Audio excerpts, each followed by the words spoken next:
Yeah. I Yeah, I wanted to did talk not see about that. the overpopulation. I know we all mentioned it a little bit, but it kind of reminded me of, since Knives Out's coming in a couple of weeks, actually next week. And I remember watching the first Knives Out, and it was crazy how Rian Johnson was able to build all these characters throughout the whole movie and keep them all relevant throughout it. Yes. And it was so smooth and so good. And by the way, it was at USC when I watched it, and he was doing this QA, and I asked him, like, how were you able to do it? And he's like,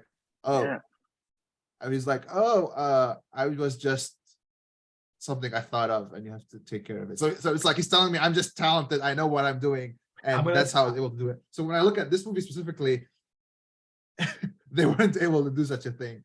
I feel that it's hard. It's really hard. So there's a trick when you're writing a bunch of characters in a story, and this is something I practice because I do a lot of fantasy writing. So I like the big Star Wars operatic dramas that take forever and have all these characters. There's a way to have a self-contained story. So like it's basically making all of his characters. He can have 30 characters, but they're locked in a box.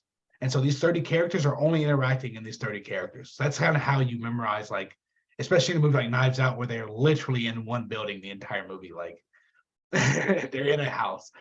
It's easy for you not to forget who anybody is because they're all kind of in the same area. They're all doing different things, but like they look so vastly different, have such different personalities that like it's easy for you to differentiate them. But again, like quote somebody from the movie or like behave like somebody from that movie. Like there wasn't that good of a movie. You're not like invested so heavily that there's something you want to emulate, or you know what I'm saying, you're memorize these lines. But it's fair. Like this is an open box where there are characters who have 2 lines, and then there are characters who are literally fighting other main characters. This person who has like 4 or 5 lines, but like I think it's because when you look at this movie specifically, it seemed a little bit at the beginning as Ramonda's story. So you as a filmmaker, you need to understand that whenever you want to make a story, make sure from the beginning that the protagonist is clear and just follow the protagonist. So when I look at Knives Out, all of them were introduced, but it was clear that it was Daniel Craig's story from the beginning. It's all about POV, like making sure your POV is clear. Yeah, I always kind of saw Ramonda as I mean, I agree with you. I think it's very easy to be focused on her because she's so the central figure at the beginning of the movie. But I think she's the central figure at the beginning of the movie because she is the mouthpiece for Wakanda, and what its expectations and behaviors are about to be. She's talking to the United Nations, and like at first she's there to speak and is invited like a guest. She has her bodyguards in there, and then she flips the script and is like, if y'all goof up again, we're gonna react, and you're not gonna like it. And we caught you red-handed doing some more silly stuff. So like you don't find out because we'll do it. That's my whole issue, is that even though Raimondo's role was really important and really good and amazing, all of that, I felt that like the way they portrayed the focus on her was why it kind of ruined the movie for me. Because it was Sherry's story. It's obvious it's Sherry's story. She's grieving. She's gonna be the next Black Panther. She's gonna be the one that saves the world. So you need to have made the focus on her from the beginning instead of doing it on Raimondo's. And Eddie, I know Mac, you want to reply to that, but Eddie, I want you to talk a little bit about POV because you're like a director, so maybe you have some interesting things to share from this part of the. You mean me? Yeah. Oh yeah. I mean, the thing about POV is definitely it starts with the writing. I mean, when you like we were talking about a huge part of the beginning,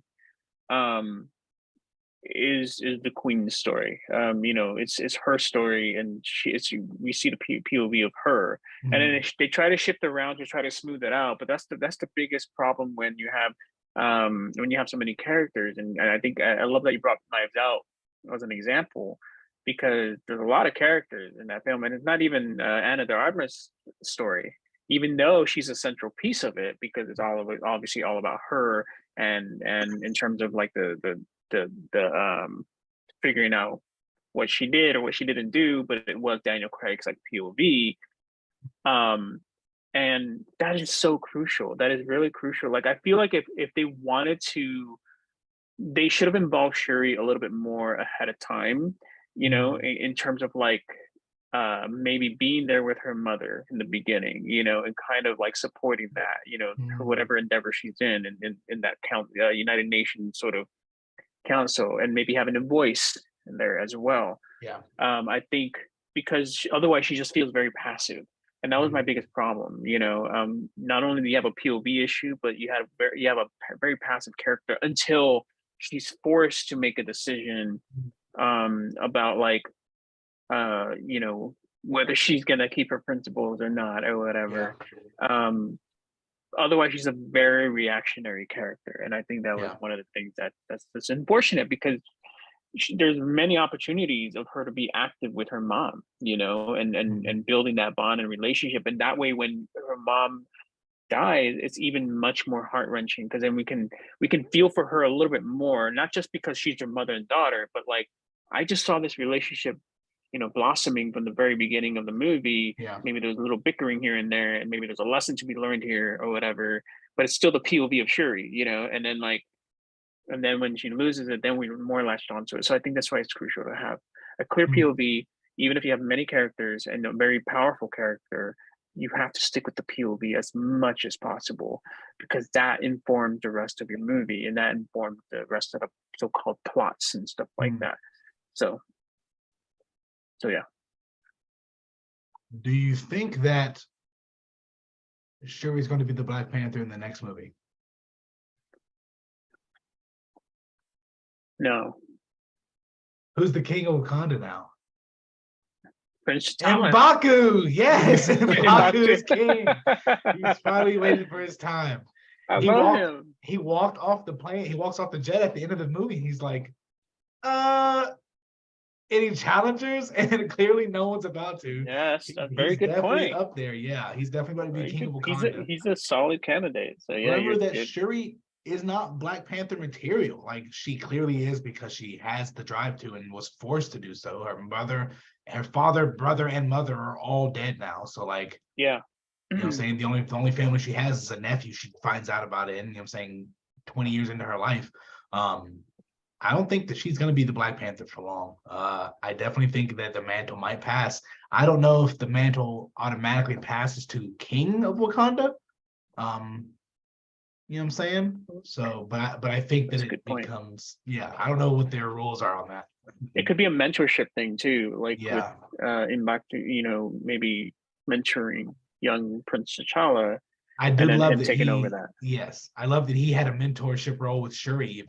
His opinion was raw, wild, and radical sometimes. But it was almost like, this is the question someone has to ask. Like, here's this radical option, and you don't want to think that, should we try this? And everyone's like, no. And it's like, all right, just checking out. Let me know.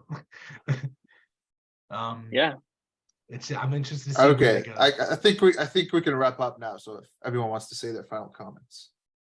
Go ahead. I mean, this is an incredible movie. I think again, the costume design is just as powerful as it was in the original Black Panther. I think the soundtrack is just as powerful as it was in the original Black Panther. Half the songs are in Spanish. Sick. I think that the art direction is incredible. The set pieces and the sets and the scenes themselves are incredible. I think, again, the biggest critique for this movie for me is going to be the overpopulation and the lack of the depth of these characters, you know what I'm saying? Because there's so many, you only have so long, and you have a very long story you have to get across. So, I mean, it's a high rating for me. I had an incredible time. I love this movie. For me, I mean, I gave it a 7, but it's a really, really 7.2, but it's a really, really good, like, solid, because I was emotionally moved.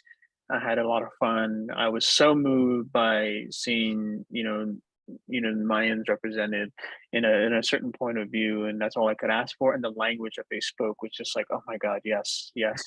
You know, they actually had an actual Mayan dialect. There's a name for the actual language. I think it starts with an N. I don't want to mispronounce it, but the fact that they had someone there to teach the cast how to speak it was just like, oh my God, thank you. And so that was very emotional for me.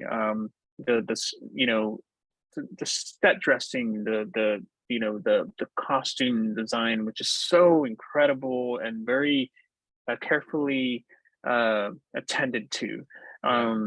Narratively, little holes here and there, some things that threw me off, but I would absolutely see it again. I would tell people to see it as well. Like, I think it's a very good film, and I think it's a very telling film. It's a really beautiful tribute to Chadwick as well. And I think for that reason alone, you should definitely watch it. All right. Thank you so much, everyone. Thank you, Eddie and Mac, for our great. Oh, well, I had one question. Sorry, I almost forgot to ask it quickly though. I guess it's for Mac mostly, but Eddie, you're free to answer. No. So I think this year was, I think, maybe the top year for Black movies. We had a lot of Black movies. Nope, Woman King, Black Adam, Black Panther. I saw a bunch of movie ads before watching Black Panther. I think it was about LeBron James and two African American characters. Oh my god, that movie looks so bad. It's called House Party. So my question is, why is that the case? Why are we at this? I don't know. Is it peak? I don't know if it's peak. I think Black movies have been getting a lot of traction lately because they're, I mean, obviously since Black Lives Matter movement being the world's largest social movement, objectively, I'll mind you, I think there's been a rise in the amount of visibility Black directors are getting. Ryan Coogler is a well-known name in the industry. How long has he been making films? Not that long, but I mean his repertoire is not deniable. I mean Peele,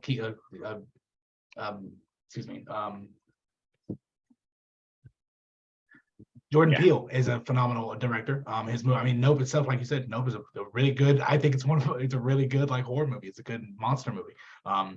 I think that there have always kind of been really good Black movies that have been put out, Black directed movies or Black centric movies. We're not necessarily talking about like the rise of Black centric films from the 80s, you know what I'm saying? But this is, I think we're just looking at high level production, high level interest, high level effort put into these films that are usually not given that amount of effort. If you look at movies like Medea's Family Reunion, you'll find that there are a lot of stereotypes that are played into, but these are like comedies that are made to be comedies. They're just made at the expense of Black people and Black stereotypes. So while they might be like received fairly well by some people, you'll find that a lot of people who watch them will be like, they're just cringy to watch. And they're also not movies that are exploiting Black pain. So they're not a movie about Black kids being raised in the ghetto or Black kids being chased by police or Black kids being beat up by white like racists in the South. Like, oh, here's a movie about a Black superhero. And it's like, oh, cool, like he's a Black superhero. Or the Black Nope, it's like, oh, well, there just happen to be Black ranchers. Like, them being Black really doesn't affect the plot. It just happens to influence how they interact and how their behaviors and what their lines are. But like, they're still involved in a monster movie. So I don't think it's necessarily a peak. I think there's always room for improvement. God, especially. Oh no, I didn't say it was like. I didn't say like that's like the. Oh, okay. The best you can reach. I'm saying like it's the best so far, probably historically. Best so far, maybe. You mean in quantity or quality? Yeah. I mean, both are important, right? It's not like both are important. I think no. It's not like you just. I think there is about to be another revolution in arts. And I want to wait on that. I think that this is an important moment, though. What you are noticing, what you are seeing is something other people are noticing and seeing. You're not mistaken in noticing that these are really quality Black movies. Like, and you say Black movies because Black directed, Black led, Black produced, like Black movies. I think that there is going to be a lot of room for growth. And you're going to start seeing a lot of that growth, especially coming from directors like Jordan Peele. I think that he's a funny person. I've seen a lot of his old skits, but like he's not the only Black person who is that successful or that talented.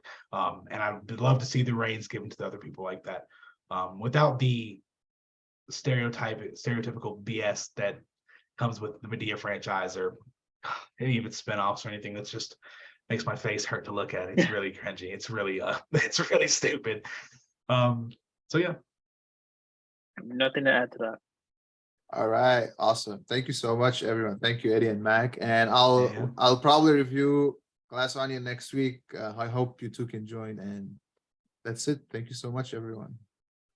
All right.